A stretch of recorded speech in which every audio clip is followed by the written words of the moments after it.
Welcome back, everyone. The four-factor dividend growth strategy is a rockin' and a rollin' here in 2024. The portfolio added 2.2% during the month of June, as it easily beat SCHD that only mustered a gain of 0.02%. We did, however, come up short of the S&P 500 that posted a very nice gain of 3.59%. This was the third straight month of trailing the S&P, and after 19 solid months, my strategy is finally bested by this popular index. This is perfectly fine, as the goal was never to beat the S&P, and I was quite surprised that this strategy was able to do so for so long. The goals for this strategy are pretty clear. To generate a healthy total return, which is 12% annually, to generate a growing passive income stream, and to achieve a relatively high rate of dividend growth. So let's talk about where we are today, if we are achieving the goals I have set out for this strategy, and what is on the horizon. Let's start with the performance review. Following June of 2024, the strategy is generating a 24.01% CAGR, which places the portfolio well ahead of its goal. If you recall, year number 1 came up a little short with a return of 10.9%. Well, year number 2 as of right now is seeing a return of 29.08%, and we still have 4 more months to go. The strategy beat the S&P in year 1 by 0.75%, but it's trailing the index this year by 2.46%. The S&P is a tough index to beat, especially if you aren't invested in the Magnificent Seven. Relative to SCHD that inspired the strategy, the four-factor portfolio is generating a much better return. As of today, the CAGR for the portfolio is 16.83% better than the CAGR for SCHD. In its first year, the strategy beat SCHD by 15.41%, and in the second year thus far, the portfolio is 11.52% ahead of this popular dividend ETF. Looking at the cumulative return, my portfolio is up 43.14% since it was launched 20 months ago. That is a 30.89% lead on SCHD and a 0.9% loss to the S&P 500. Not bad for a little dividend growth portfolio. This portfolio was launched with about $1,800, and currently it's valued right around $2,600.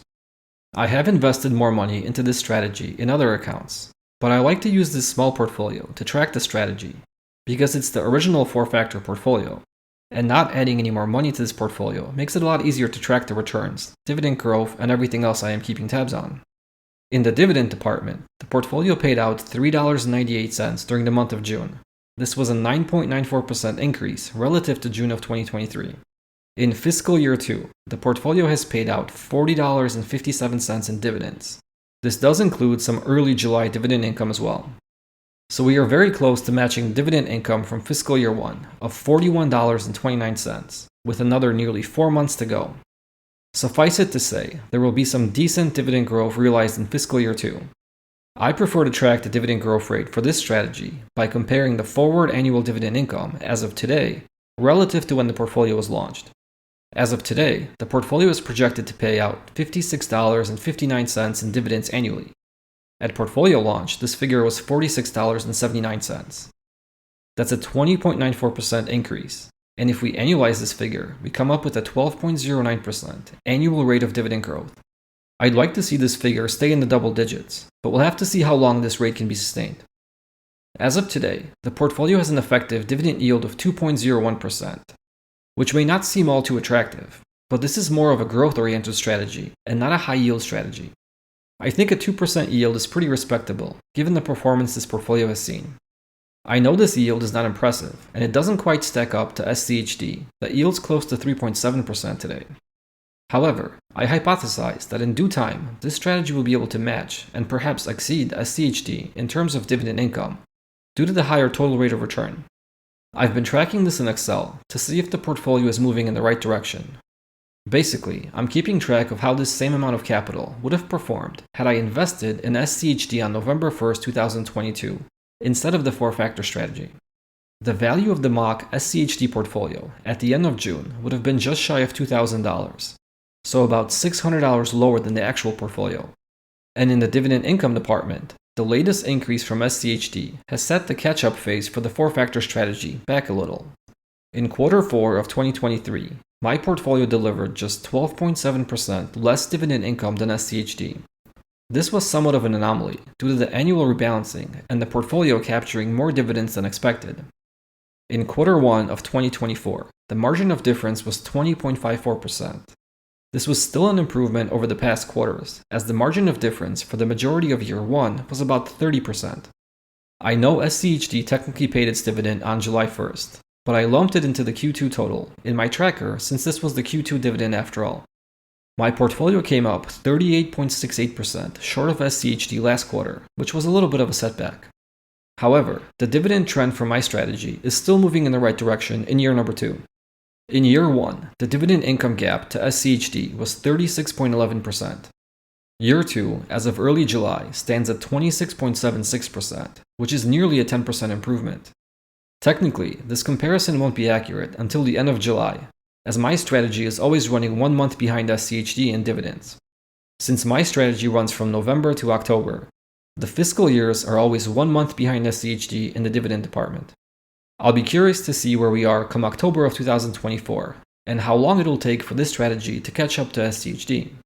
There will be 2 changes to this strategy for fiscal year 3. The first will be a reduction in the number of holdings. Right now, the portfolio is made up of 25 stocks, with an equal weight of 4% for each holding. In fiscal year 3, the number of chosen stocks will be reduced to 20. I've been tracking how such a portfolio would have performed, both in the first year and in this second year. And in both years, the more concentrated portfolio would have performed better. In fiscal year 2, the 20 stock portfolio has beaten the 25 stock actual portfolio during 7 out of the 8 months. In June, the more concentrated portfolio added another 30 basis points of alpha over the actual portfolio, bringing the total outperformance to 3.34% in fiscal year 2. In my opinion, that is a substantially better return, and it warrants a change to the strategy for year number 3. The second change will be eliminating the monthly rebalancing of the portfolio. As it stands today, at the start of each month, I rebalance this portfolio, bringing the weight of each stock back to the original 4%. But I've been tracking how a non-rebalanced portfolio would have performed as well. And the non-rebalanced portfolio has outperformed the rebalanced portfolio during 6 out of the last 8 months. In June, the non-rebalanced portfolio added 45 basis points of alpha relative to the rebalanced portfolio, bringing the fiscal year outperformance up to 1.14%. While this isn't as significant of an improvement as the more concentrated portfolio I just covered, it is still beneficial to the overall strategy. I'm constantly tracking the data and trying to identify these minor adjustments that would not only simplify the strategy, but also lead to higher returns. In case you're wondering if these 2 changes might contradict each other, don't worry, I tested rebalancing and not rebalancing in the more concentrated 20 stock portfolio as well, and the benefits compound on each other, adding 4.35% of alpha in fiscal year 2. So until November 1st, 2024, I will just keep tracking this portfolio and the individual monthly returns, and hopefully I can make more observations that may benefit this portfolio. If you're a Patreon member, or you follow me on Seeking Alpha, you may already know that I publish a new 4-factor list each month. My portfolio runs on the November to October cycle, but I was curious how this strategy would work for other cycles. So I've been documenting the strategy every month since June of last year. As of today, we have 2 out of the 4-factor lists complete a full 12-month cycle. The June 2023 top 20 stocks returned 31.5%, beating SCHD by 14.44% and SPY by 3.41%. And the July 2023 top 20 stocks returned 26.59%, beating SCHD by 15.42% and SPY by 2.18%. The other 12 active 4-factor lists are all performing better than SCHD, but most of them are not keeping up pace with the S&P 500. If you'd like to gain access to this tracking sheet and be notified of future monthly 4-factor lists, you can check out my Patreon page, linked in the description below. I hope you enjoyed the content. If you did, please be sure to leave a like and subscribe to the channel. Thank you for watching and see you next time.